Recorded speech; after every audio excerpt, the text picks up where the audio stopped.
Today on the Railway Room, I'm trying to fix a 1960s Minitrains Baldwin.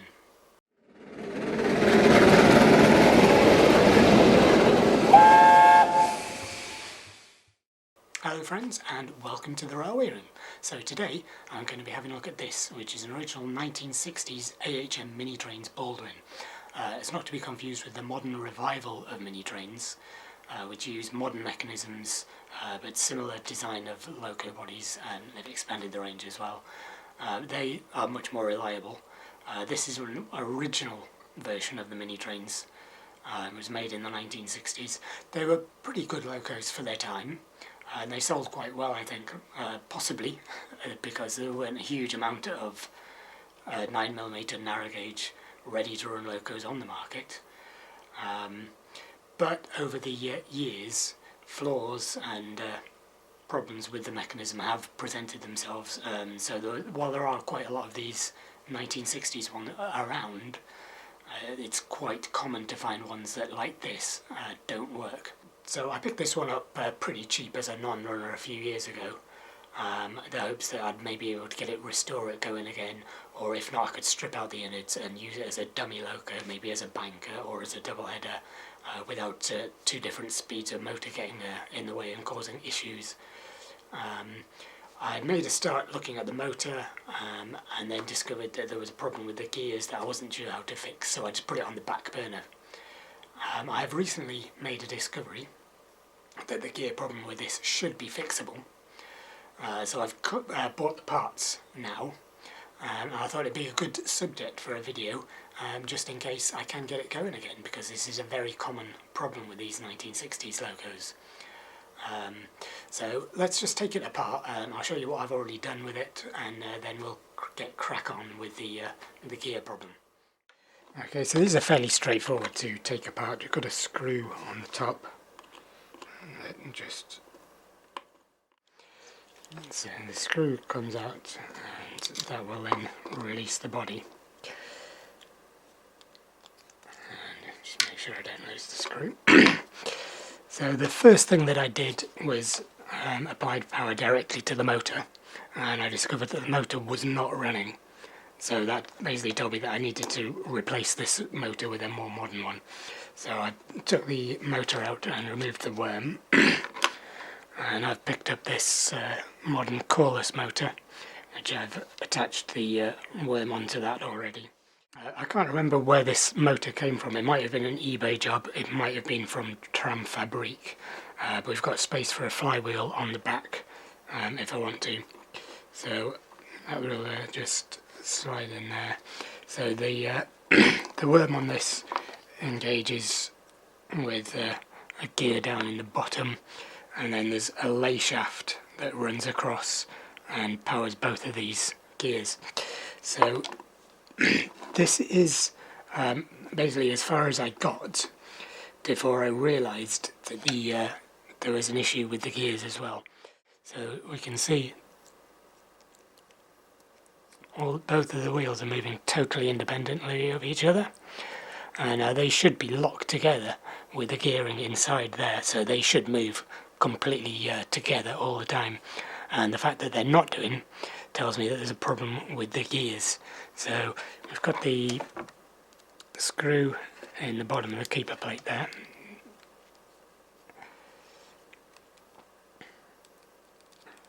And this is actually an incredibly common problem with these 1960s Minitrains locos.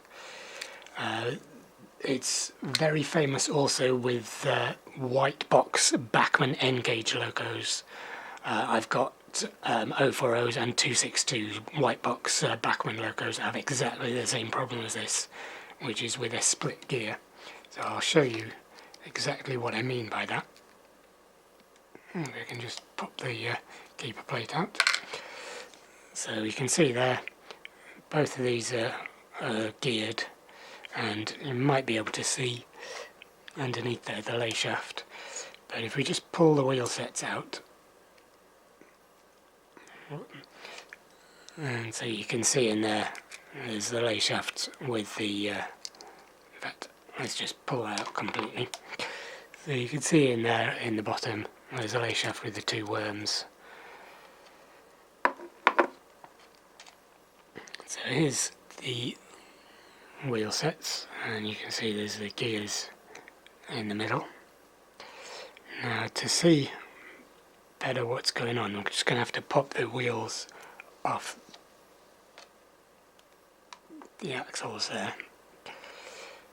And now, I don't know, now we can see, if we look at this, if I'm in the camera,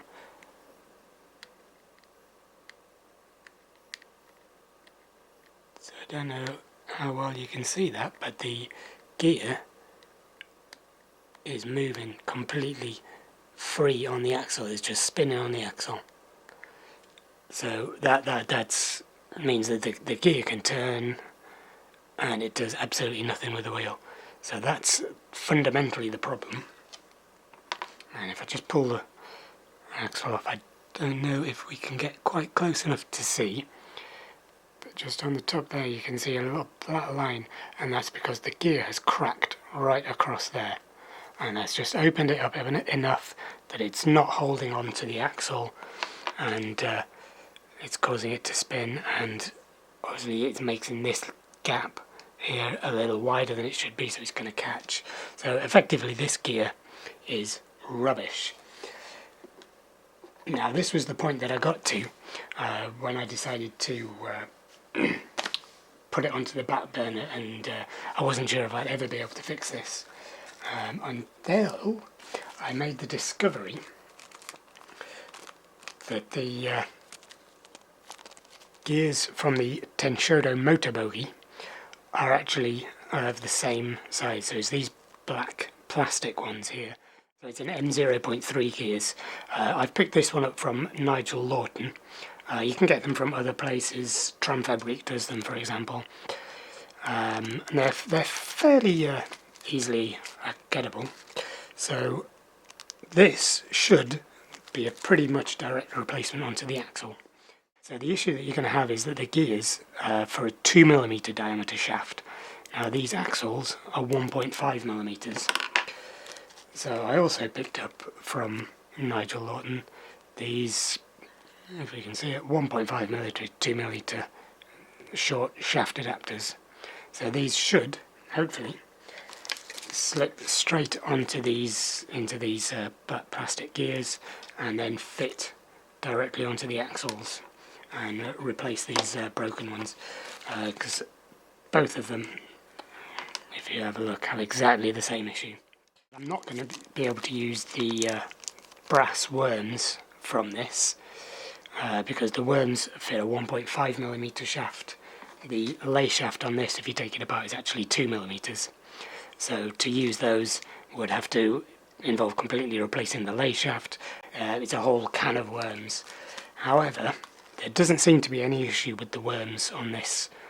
Generally speaking, if there's problems with the gears, it's not going to be the worms, it is going to be the gears on the axles that's going to be causing the problem. So I'll have two spare worms that could be very useful. They're MM0.3 worms. They could be very handy for remotoring other locos. So I've cleaned up the axles now, and whilst I'm at it I've also cleaned up the backs of the wheels, because those are the contact points for the electrical pickups. There was quite a bit of muck on there, so that will definitely be causing issues if I don't clean it, so they're all nice and clean. And now we're good to have a go at getting these new gears on. So the best thing to do is going to be to get the adapter into the gear and then get it onto the axle. Now obviously we are dealing with clearances of about 0.5 millimetre here. I could do with tweezers really. So it is going to be a very snug fit. And that should just get on there. Cool, so I've got it nicely on the thing. I'm just going to bosh it lightly with a hammer, hopefully. Poof. And that's gone in. Now, bosh.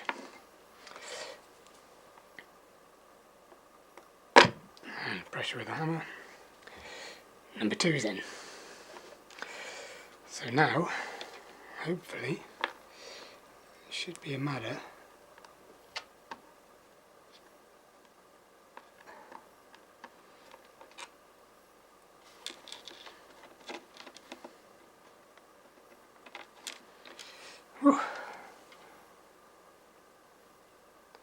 and that's the first one in position.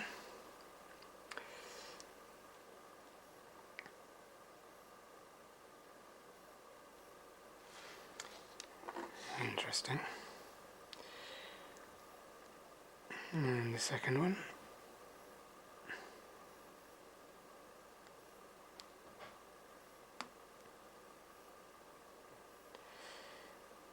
And what I'm going to do is I'm just going to put a little bit of glue on the inside of these as well, just to hold them, because they do actually seem to be moving there. They're not glued onto things, so I'm going to slide them down and just put a little bit of glue and then put them up, and hopefully that's going to hold.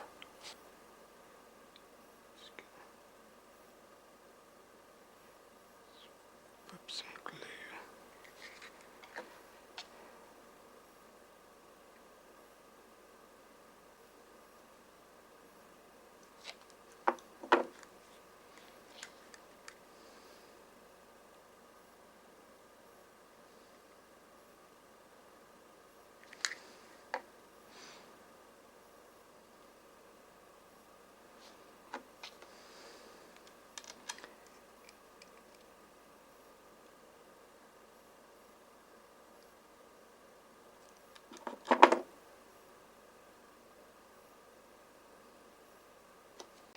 Okay, so I'll just let the glue on that dry. I just wanted to make sure that it's in pretty much the right position on the axle to get dropping perfect. Okay, so the glue on those is dried now, and we get the very delicate task of fixing everything back together. So if we look underneath here, you can see on both sides is the brass pickups. So we need to make sure that those are pushed out from the chassis so that they touch the back of the wheels, and they need to run on the back of the wheels there. Now I've taken this apart and put it back together quite a few times now. Previously what I've done is I've put the wheels back together and then tried putting them into position. It comes very tricky to make sure that all of the pickups are behind the wheels, because when you just push them in, they have a tendency to push forwards and be in front of the wheels, and then you're not going to get the good connection. So after consideration, what I think I'm going to try and do this time is to put them in on one side and then press fit the wheels on the other side. I'm not sure if that's going to work, but I'll give it a go. So I need to make sure that the wheels are underneath the footplate, because if they're on top of the footplate I'm not going to be able to get them in the right place. So that just slides into the hole in the cylinder. Whoop. And then that should just slide into position like that.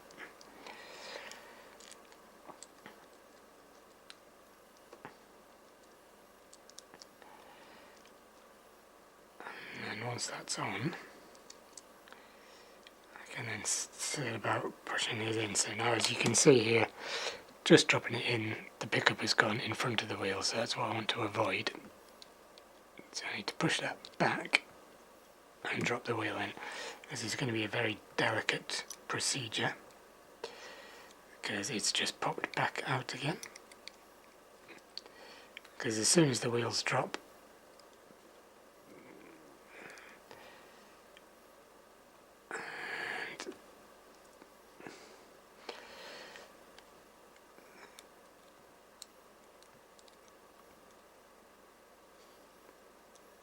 okay, so then it's close, but I've not quite got the wheel positions right, so I just need to drop that out and spin it around until I get those wheels in the same position relative to each other.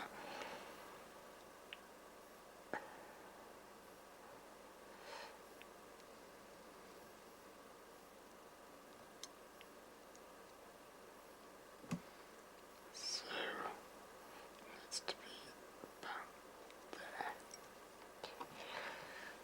And then okay, and both pickups are in. So now I'm going to drop the keeper plate on. So it seems that the hole is not quite in the middle, it only fits one way around.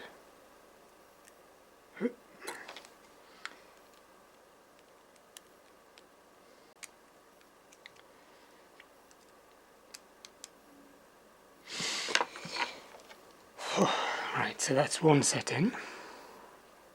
And so the next thing I need to do is to try and get the wheels on the other side. Move that wire out of the way. Ah, and that seems like that's the wire from the LED that has come off. So I'll need to solder that back in a bit. And so I want to try and get the wheels at 45 degrees different to the ones on this side. So again, I'm going to start getting the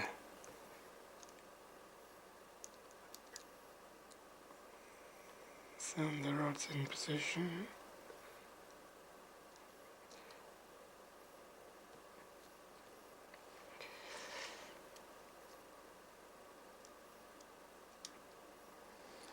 Okay. So these ones are, well, 15. So I'm going to put the ones on this side at the top. So I'm just going to push that onto the wheel, hopefully, onto the axle. So I need to get that into the same position. And up. And then just push that onto the axle as well. Hopefully. Now, if I wiggle the gear in that, hopefully I should get the wheels going.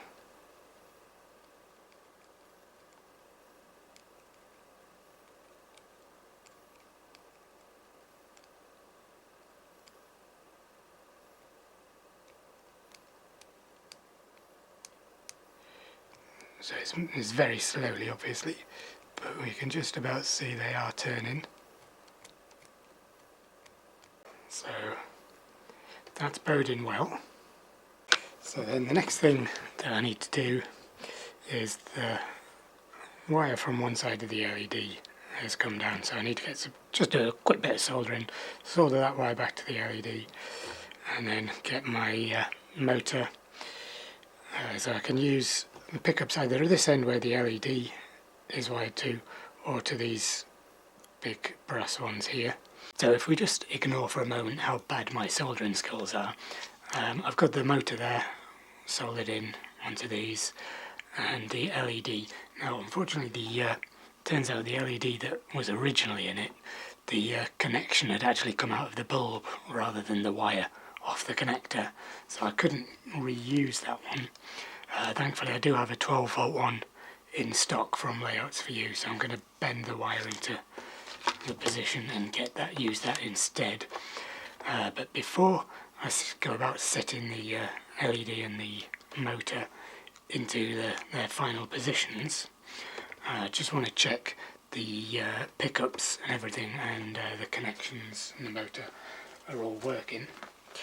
So I'm just going to connect it up to my test controller, and then we'll see what happens. So the LED is coming on and the motor is turning.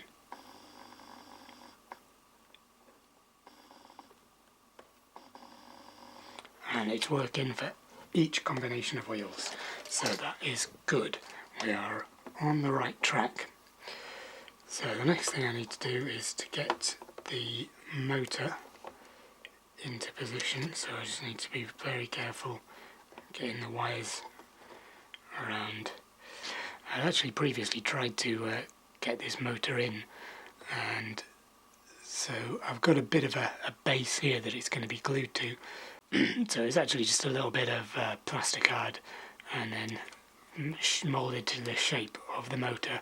I'm just going to push the motor into position and then glue that down, and then we'll give it a try, and once the glue's dried I'll probably just use a basic PVA for this, so it's going to take a little while to dry, but that'll mean if it's not quite right, I've got the option of being able to move it quite easily, whereas with this super glue it's going to be more problematic. So I'll put a bit of PVA on that and hold it into position and then leave it to dry. So it's the moment of truth. I've got the motor glued into position. That's dry now, so I'm just going to try gently applying some power directly to the wheels and see how we're doing. If we've got any joy. Oh! Very good. And let's try the other direction. Okay, so it's working. I wonder how many years it is since those last wheels got turned by the motor. So the next thing I'm going to do is put it onto the track and check which direction it's running. Okay, so I just need to put it onto the track and check whether the wires are wired up to the correct side so that it's going to move in the direction that I want it to. And now hopefully it's about to move for the first time in who knows how many years. Oh. Right, now it's a little bit hesitant. So I suspect this is because there's not very much weight on it. So I have got a little weight here. I was suspecting this might be an issue. Let's put that on the front.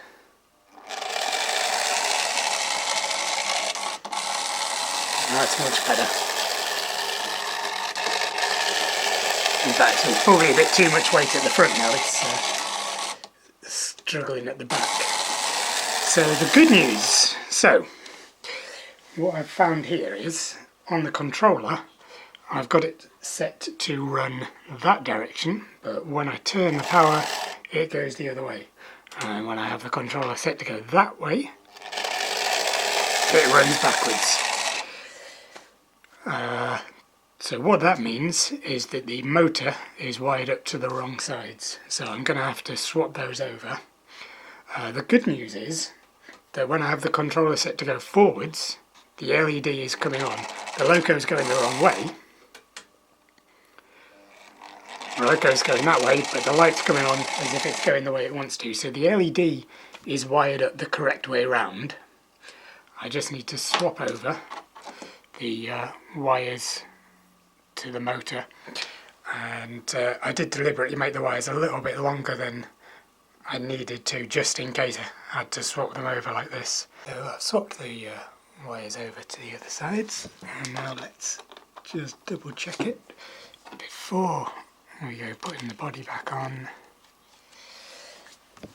So the controller is set to go in that direction, and hopefully the light should come on as well.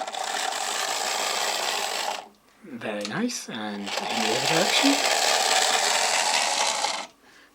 Bosh! Job is a good one thus far. So, I didn't mention earlier, in fact, is that I did open the keeper plate up and put some oil around the gears there, and also around the main worm and the gears here. However, what I've not done is open it up and put any oil around the lay shaft where that turns. So I'm wondering if part of the reason why it's a little bit hesitant is because it's very dry in there, and that's stopping the lay shaft from spinning very well. So I'm just going to open it up and put a bit of oil in there. Now there is, if we can see, 4 screws in the foot plate. So I need to unscrew all of those in order to get into the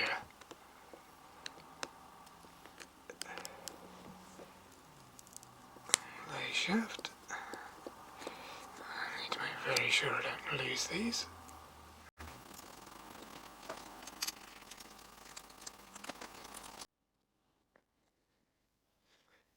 Hopefully can very carefully lift off the top, and now we can see what I was talking about earlier is the lay shaft. So I just need to get some oil in on both of these ends here as well. So just a bit of oil around the top here.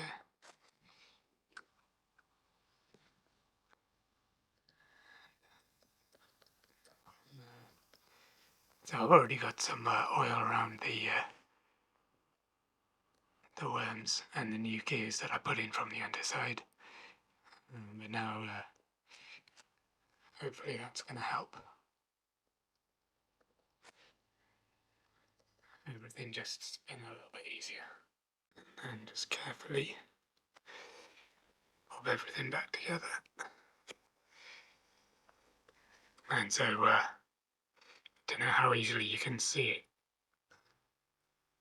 in this, but there are actually two different lengths of screws. Right. So the long ones go at the front and the shorter ones at the rear.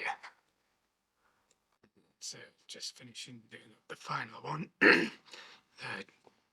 And all four of them back in like that. Now hopefully this process is going to have been worth it, because it's taken me about 15 minutes to get this back together, because it's a very delicate operation, because the cylinders are constantly trying to push forward and off the rods there, and you've also got to make sure that the pickups, all four of them on both sides, go behind the wheels, because any chance they get, they're just going to pop out in front of the wheels and mess it up. So it's a very delicate and tricky operation.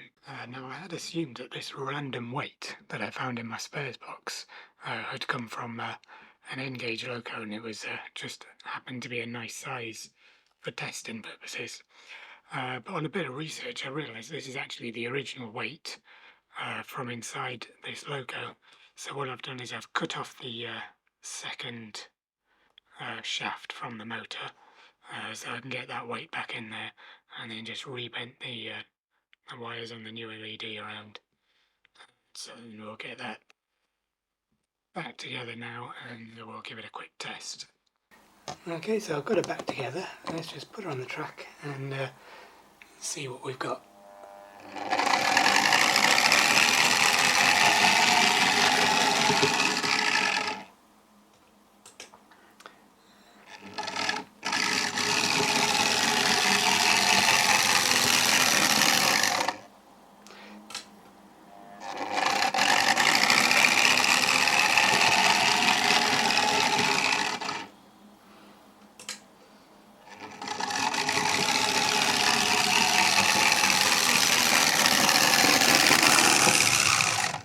Yeah, and so there we have it. It's certainly not the smoothest or the quietest runner in the fleet, but then a really old mechanism like that, even with a new motor, is there's a limit to how good it's going to be. But it's perfectly usable, I think, and certainly a lot better than it was when I got it, when it was just purely dead. So I'm pretty happy with that. I think maybe I'll let it run in around on my test track for a while, just because new gears, new motor, a little bit of a running in might help bed the mechanism a bit and make it run a little bit smoother, a little bit better. But other than that, nothing else to say apart from thank you for watching. I hope you found it interesting and or useful. If you did, feel free to do the comment, like, subscribe, all that jazz, whatever you fancy. And thanks for watching, and we'll see you next time. Farewell.